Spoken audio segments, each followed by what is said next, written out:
नमस्कार, न्यूज 21 देख रहे हैं आप और मैं हूं आपके साथ अखिल। उत्तर प्रदेश की बड़ी खबरों में बात करेंगे। शंकरगढ़ थाना क्षेत्र में यूपी एसटीएफ ने झारखंड के कुख्यात अपराधी आशीष रंजन उर्फ छोटू सिंह को मुठभेड़ में मार गिराया। जानकारी के अनुसार धनबाद निवासी छोटू सिंह कई हत्याओं का वांछित माफिया था और प्रयागराज में किसी बड़ी वारदात को अंजाम देने की फिराक में था। एसटीएफ को इनपुट मिला कि वह शिवराजपुर चौराहे से होते हुए प्रयागराज की ओर बढ़ रहा है। घेराबंदी के दौरान खुद को घिरता देख उसने एसटीएफ टीम पर AK-47 और 9mm पिस्टल से अंधाधुंध फायरिंग शुरू कर दी। जवाबी कार्रवाई में वह ढेर कर दिया गया। मुठभेड़ स्थल से पुलिस को एक AK-47, एक पिस्टल और भारी मात्रा में कारतूस बरामद किए हैं। शातिर अपराधी छोटू सिंह पर झारखंड समेत कई राज्यों में संगीन आपराधिक मामले दर्ज हैं। प्रयागराज से आलोक शुक्ला की रिपोर्ट।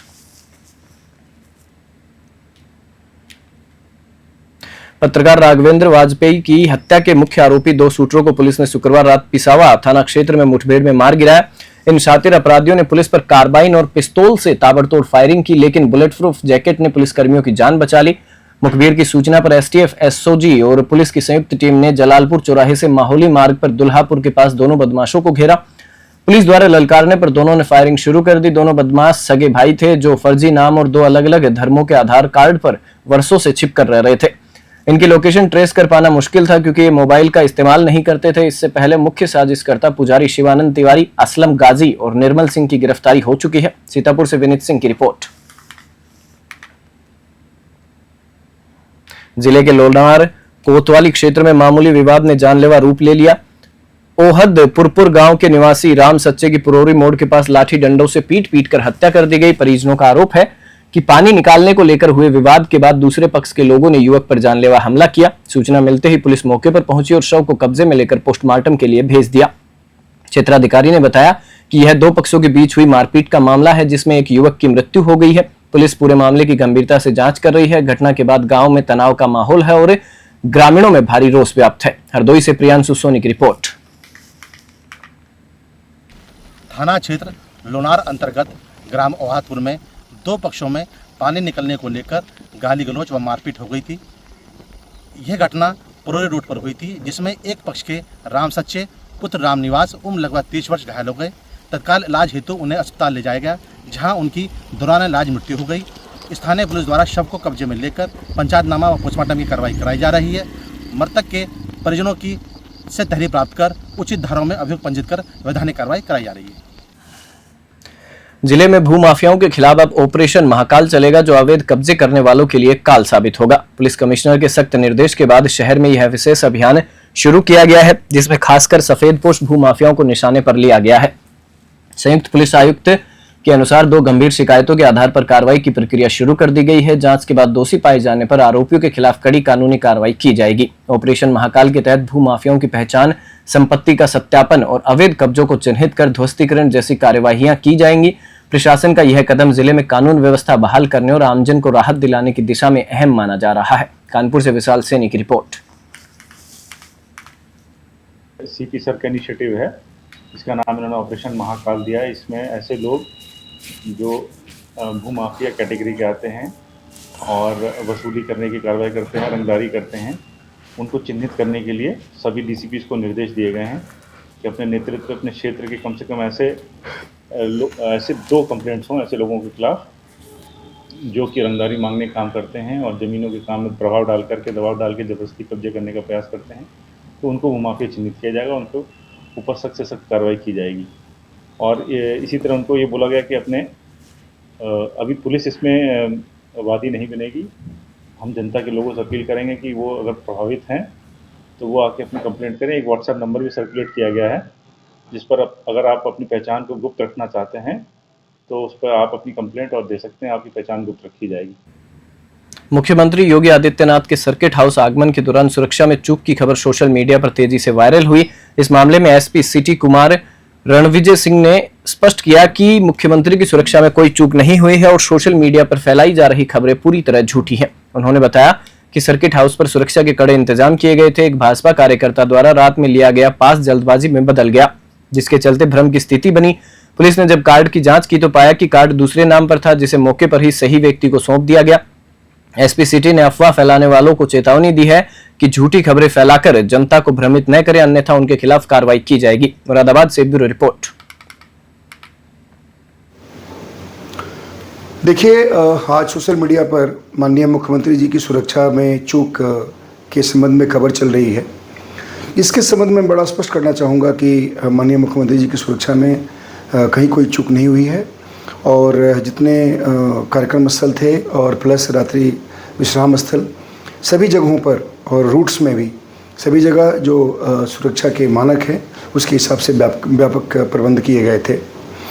आज इनफैक्ट मॉर्निंग में एक व्यक्ति किसी अन्य व्यक्ति का कार्ड लेकर के पास कार्ड सर्किट हाउस में पहुंचा था और वहां पर सुरक्षा कर्मियों ने जब चेक किया तो वहां पर ये चीज़ नोटिस हुआ कि ये कार्ड धारक नहीं है और उनसे जब पूछताछ की गई तो उन्होंने ये कहा कि संभवतः कल रात्रि में जब उनको कार्ड दिया जा रहा था, कार्ड वितरण जहाँ हो रहा था, वहाँ से गलती से किसी अन्य व्यक्ति का कार्ड लेकर। कोखराज थाना क्षेत्र के तरसोरा गांव का मामला सामने आया है, जहां प्रेम विवाह कर हरियाणा में नौकरी करने गए युवक बांकेलाल ने अपनी पत्नी को बीच राह में छोड़ दिया। युवती का आरोप है कि बांकेलाल उसे हरियाणा ले गया, लेकिन कुछ समय बाद अचानक गायब हो गया। पति की तलाश में जब युवती ससुराल पहुंची तो ससुराल वालों ने उसे वहां से भगा दिया। न्याय की आस में पीड़िता शहजादपुर चौकी और कोखराज थाने के चक्कर लगातार लगा रही है, लेकिन कोई सुनवाई नहीं हो रही। युवती ने चौकी इंचार्ज पर लापरवाही का आरोप लगाते हुए पुलिस अधीक्षक से शिकायत की है। पीड़िता को उम्मीद है कि उसे जल्द न्याय मिलेगा और दोषियों पर कार्रवाई की जाएगी। वहीं पुलिस प्रशासन की निष्क्रियता पर स्थानीय लोगों में भी रोष है। कौशाम्बी से जयगम रिजवी की रिपोर्ट।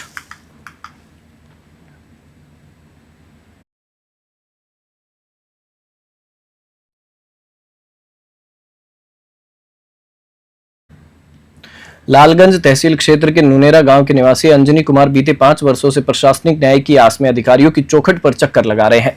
पीड़ित का आरोप है कि उसके घर तक जाने वाला रास्ता कागजों में भले ही दर्ज है, लेकिन जमीन पर दबंगों द्वारा उस पर कब्जा कर लिया गया है। कई बार उच्च अधिकारियों से शिकायत के बावजूद कोई ठोस कार्रवाई नहीं हुई।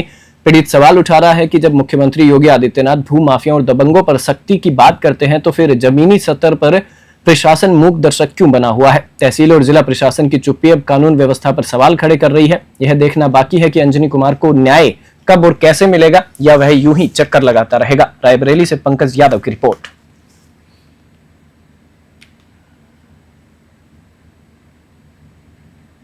प्रांतीय सिंचाई नियमित कार्य प्रभारी दैनिक श्रमिक महापरिषद उत्तर प्रदेश के बैनर तले सिंचाई विभाग के कर्मचारी 25 जुलाई से क्रमिक धरने पर बैठे हुए हैं। आज धरने का 12वां दिन है, लेकिन अब तक प्रशासन या शासन स्तर से कोई ठोस कार्रवाई नहीं हुई है।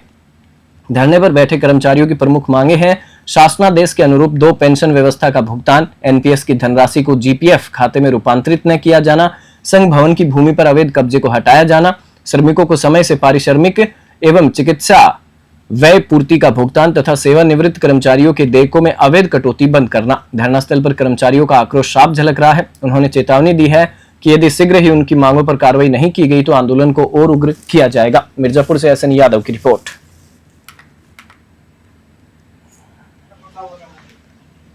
इस समय जनपद मिर्जापुर में सिंचाई विभाग के कार्यालय पे हम खड़े हुए, हम आपको दिखा रहे हैं सिंचाई विभाग के जो अवकाश प्राप्त कर्मचारी हैं, प्रांतीय सिंचाई नियमित कार्य प्रभारी दैनिक श्रमिक महापरिषद उत्तर प्रदेश के बैनर तले इन लोगों ने यहाँ पर धरना प्रदर्शन पे बैठे हुए हैं।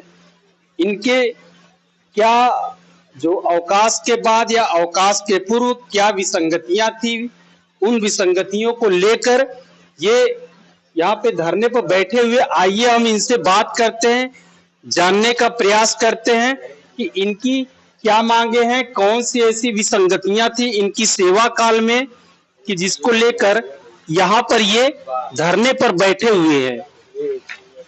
जी आपको दिया है ना मांग पत्र, वही धरने पर बैठे हुए लोगों से आइए हम बात करते हैं, संघ के पदाधिकारी से बात करते हैं, क्या प्रकरण है, क्या मांगे हैं, कौन सी विसंगतियां थी जिसको लेकर ये धरने पर बैठे हुए।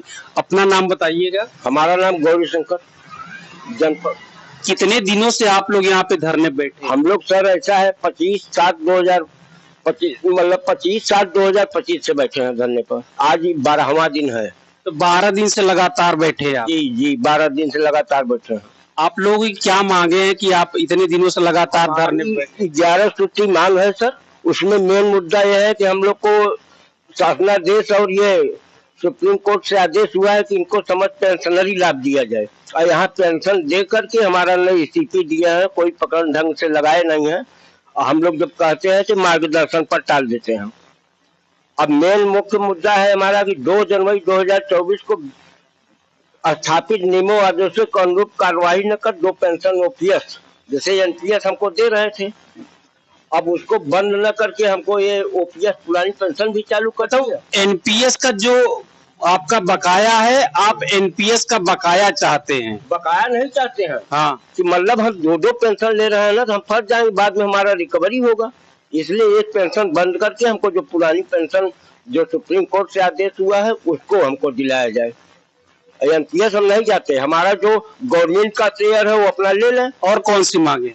और मांग ये है सर हमारा कि शासनादेश नहीं, वही बार बार दिखाए हैं का मुख्यालय पर कार्य श्रमिकों को शासनादेश के अनुरूप मतलब भुगतान किया जाए, जैसे जो शासनादेश है। और उसके बाद संघ भवन के लिए उपलब्ध हम लोग लेटर कई बार लिखे, यहाँ अधिकारियों को संघ भवन आज तक हम लोग को नहीं दिया गया। और रामचंद्र और राजू 240 दिवसीय पूर्ण कोर्ट मतलब यहाँ कोर्ट केस मतलब ये सब कर्मचारी हैं, उनको पूरा पारिश्रमिक न दिया जा रहा। महीने में जैसे 20 दिन देते रहे हैं किसी दिन, और पूरे महीने में 25 दिन का दे रहे हैं, बाकी कह रहे हैं कि छुट्टी का ये काट ले रहे हैं, उनको सही भुगतान नहीं किया जा रहा है। और कार्य पर्यवेक्षक को कार्य पर्यवेक्षक के नियत शासनादेश के अनुरूप निर्देशों का न दिया जाना। जो भी कार्य कराते हैं ना, उनसे पहले तो उनके देख रेख में होना चाहिए कार्य, अपने मन माना ये कर रहे हैं। चिकित्सा बैठक तो इस तरीके से आपने देखा कि इनकी मांगे ये है कि इनको जो पेंशन मिल रहा है, एनपीएस और ओपीएस दोनों मिल रहा है, तो इनकी पहली मांग ये है कि इनको सिर्फ पुरानी पेंशन योजना का लाभ मिले। और दूसरी जो इन्होंने बात बताई कि यहाँ पे जो कोर्ट के अनुसार जो आदेश पारित हुआ है, उस आदेश के अनुसार कुछ कर्मचारी हैं जो कि कार्य करते हैं लेकिन उन्हें पूरा वेतन का भुगतान नहीं मिल रहा है। संघ के लिए इन भवन बना है, लेकिन भवन पे ये बता रहे हैं कि कार्यालय के दूसरे विभाग के लोग अधिग्रहित किए हैं। इस तरीके से तमाम मांगों को लेकर आपने ये देख रहे श्रमिक महासंघ उत्तर प्रदेश के लोग पिछले 12 दिनों से अनशन पे मतलब धरने बैठे हैं और इनकी अभी तक कोई भी सुनवाई नहीं हुई है। तो अब देखते हैं कि शासन प्रशासन इनकी सुनवाई कब सुनता है। मिर्जापुर से एसएन यादव की रिपोर्ट, न्यूज़ 21 के लिए। जनपद के 12 तहसील अंतर्गत रिंगवा छिड़ी रोड पर रविवार को एक नवनिर्मित पेट्रोल टंकी का भव्य उद्घाटन समारोह पूर्वक आयोजन किया गया। कार्यक्रम की शुरुआत वैदिक मंत्रोच्चारण के साथ आचार्य पंडित सुरेश मिश्रा द्वारा विधि पूर्वक पूजन अर्चन से हुई। इसके पश्चात ग्राम प्रधान टिकरी कला मुकेश उपाध्याय ने फीता काटकर पेट्रोल टंकी का शुभारंभ किया। ग्राम प्रधान ने जानकारी दी कि अब तक इस क्षेत्र में कोई भी फ्यूल स्टेशन न होने के कारण किसानों और वाहन चालकों को भारी दिक्कतों का सामना करना पड़ता था। इस समस्या को ध्यान में रखते हुए कृष्ण बिहारी तिवारी उर्फ छितानी महाराज के सुपुत्र और प्रोपराइटर अभिनंदन तिवारी ने इस पेट्रोल टंकी की शुरुआत कर क्षेत्रवासियों को बड़ी राहत दी है। प्रयागराज से आलोक शुक्ला की रिपोर्ट।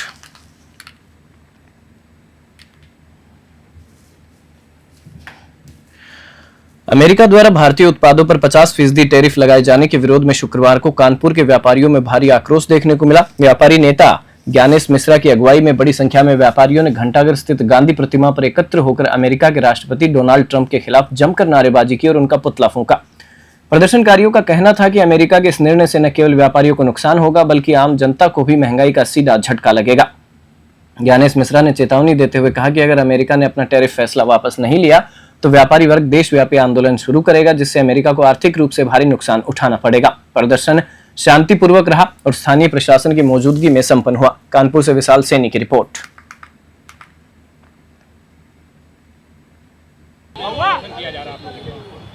जब से अमेरिका में डोनाल्ड ट्रंप राष्ट्रपति बने हैं तब से लगातार वो केवल टैरिफ का खेल खेल रहे हैं। दुनिया के किसी देश को उन्होंने टैरिफ के मामले में नहीं छोड़ा। हिंदुस्तान में पहले भी टैरिफ लगाया, उसको स्थगित किया, उसके बाद फिर से आज से 25% टैरिफ अमेरिका ने हिंदुस्तान पर लगा दिया और 20 दिन बाद 25% और लगने वाला, जिसकी घोषणा वो कल कर चुके हैं। 50% टैरिफ जिस तरह से लगाया है, यहाँ से जाने वाली सब वस्तुएं अमेरिका में महंगी हो जाएंगी। निश्चित रूप से यहाँ हिंदुस्तान से एक्सपोर्ट प्रभावित होगा। लगातार ट्रंप के ये मनमानी भरे फैसले और सनकी भरे फैसले मैं स्पष्ट कहूँगा, ये लगातार पूरी दुनिया को परेशान कर रहे हैं, हिंदुस्तान को परेशान कर रहे हैं। हम लोग आज यहाँ पर ट्रंप के पोस्टर, ट्रंप की कंपनियों के पोस्टर, अमेज़न, फ्लिपकार्ट और जो कंपनियाँ हैं सबके पोस्टर जला करके विरोध किया है कि ये टैरिफ जो लगाया है ट्रंप वापस लें। अन्यथा हमने हिंदुस्तान के लोगों से, व्यापारियों से, आम नागरिकों से अपील करी है कि अमेरिका के सामानों का बहिष्कार करें। कोई भी चीज़ जो अमेरिका से आती है, अमेरिकन प्रोडक्ट है, उसको ना खरीदें। इस ऐसी आर्थिक चोट दे, ये निश्चित रूप से टैरिफ वार का एक जवाब होगा। थाना मझोला क्षेत्र के ट्रांसपोर्ट नगर में स्थित एक लकड़ी उत्पाद निर्माण फैक्ट्री में शुक्रवार सुबह भीषण आग लग गई। प्रारंभिक जांच में शॉर्ट सर्किट से आग लगने की आशंका जताई जा रही है। फैक्ट्री में तैयार लाखों रुपए का माल जलकर खाक हो गया। आग इतनी भीषण थी कि आसपास के इलाके में अफरा तफरी मच गई। सूचना मिलते ही दमकल विभाग की 8 गाड़ियां मौके पर पहुंची और आग बुझाने के प्रयास में जुट गई। दमकल कर्मियों ने घंटों की मशक्कत के बाद आग पर काफी हद तक काबू पा लिया। हालांकि फैक्ट्री को भारी नुकसान पहुंचा है। राहत की बात यह रही कि घटना में कोई जनहानि नहीं हुई। फायर ब्रिगेड और पुलिस टीम मामले की जांच में जुटी है। मुरादाबाद से ब्यूरो रिपोर्ट। दरअसल हम लोग 1:40 पे आग लगने की सूचना ट्रांसपोर्ट नगर में प्राप्त हुई कि आग लगी है, फैक्ट्री में लगी है। उस आग की विकरालता को हम लोग समझ गए और समझने के बाद हम लोग 4 फायर टेंडर, 2 हाईलाइट रोड से और 2 कटघर से लेके हम लोग आए, लेकिन आग काफी विकराल हो गई थी और 4 फायर टेंडर हम लोग और मंगा लिए। हम लोग 1 घंटे से जो है अग्निशमन कार्य कर रहे हैं। 8 गाड़ियां हमारी लगी हुई हैं और चारों तरफ से आग को घेर लिए हैं।